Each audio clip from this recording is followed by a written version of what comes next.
William, I don't know whether there are people out there who are actually satisfied by the performance of the government on this, but you surely must be hearing from a lot of people who want action on the migrant situation.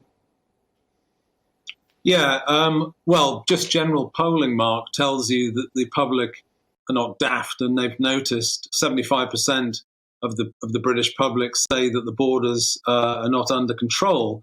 And I don't know what the other 25% are thinking of. I mean, it's clear. I mean, this is totally out of control. We have an open border on the south coast.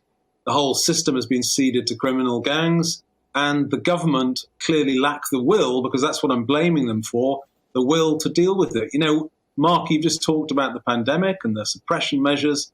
When they want to close down things and act, they can. It seems that on the Channel migrant crisis, they simply don't want to.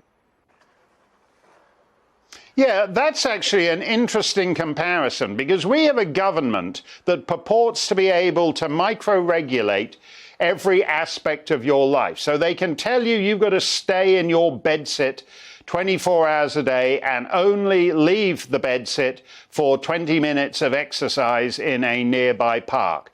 That's something that apparently the government of the United Kingdom has the power to do. They can tell you that when your granny's dying, you're not allowed to see her.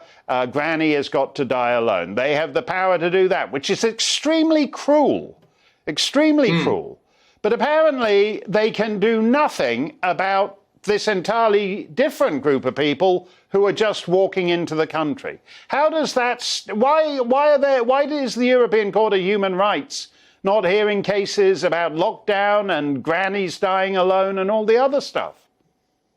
Well, it could do. I mean, that's a slightly separate issue. I mean, I've always said that the general public will start to see some progress on this when the politicians that govern us are honest about it and say that for as long as we stay in these post-war protocols, we can't have a controlled border. That's just true. It was interesting. David Davis, came on today and said we should take a more robust approach and reduce the grant rate. I mean, possibly you could do that.